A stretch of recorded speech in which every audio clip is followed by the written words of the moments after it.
Hi, I'm Sarah, and I'm excited to tell you guys a story today.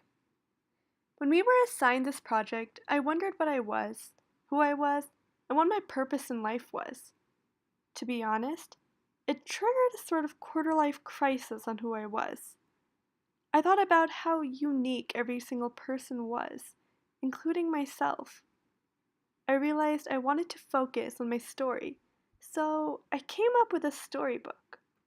Thinking more about myself, I realized that I am, in fact, a comic book.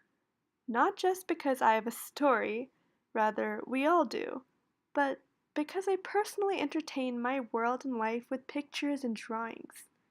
Comic books are essentially storybooks, just with a whole lot of more drawings, which I think fits me well. So today, I'll be drawing out a comic for you. I'm American, as I've been born and raised in the US, but my parents are Pakistani immigrants. They sacrificed everything for their children to have a grand life in the world of opportunity, and I'll forever be grateful. Growing up with immigrant parents, however, came with a different lifestyle than my very much Americanized peers. I would say vegetable as veggie-table, and photography as photography. It wasn't just my accent, it was the way I was raised, in a very South Asian, very conservative household. The accent was just the start, however, as other cultural influences started to take hold of my life, and I found myself in a tug of war between myself and the culture I saw in school and in TV shows. I grew up watching and obsessing over Disney movies, both the cartoon and live action, and the central theme in all of them was follow your dreams, live your life for yourself. See, these themes don't work well in an Asian household. I grew up with my parents discreetly putting into my head that it was my destiny to become a doctor or a lawyer. For a while, I believed them and was set on fulfilling my parents' destiny. It wasn't until high school that I had the courage to say no. Throughout elementary and middle school, I was always the one who loved to draw. I doodled constantly in my notes, and I would rewatch the same cartoons over and over again, just to memorize how to draw the characters. I filled sketchbook upon sketchbook of my creations, and I didn't plan on stopping. I knew that it was the one thing that made me happy, and I felt like I had control over something. As I grew older and entered high school, I encountered several hindrances and lost vision of what I wanted. I was the oldest, I had APs, and I got a job.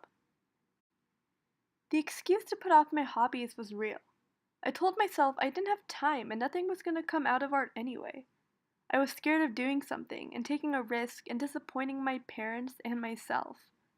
Art became a source of stress, and it became hard for me to enjoy what I used to love doing.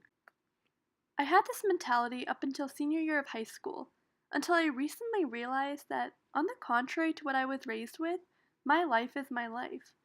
It is possible to be successful at anything. It's the effort and commitment that gets you there. There isn't any excuse for being able to live out what you want to do. Saying that there's no time won't help you. Being scared of failure, or even your own family, won't help you either. The only person that can help you achieve your goals and ambitions is yourself. I believe that every story, including every comic, has a moral. I'm a comic book with my own protagonists, antagonists, hardships, and successes. My comic isn't even finished yet, since I have a lot to achieve, but I'll be sure to make the most of it. I'm unique, and so are you. We all have our own stories that make us who we are. No one else has had your same experiences.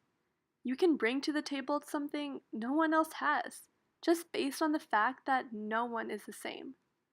We all have our strengths and weaknesses, and it's up to you to use them. Remember to be prepared to face challenges. Everyone has a story, and this is mine. Own who you are and grow from it. Find your interests and make them stick.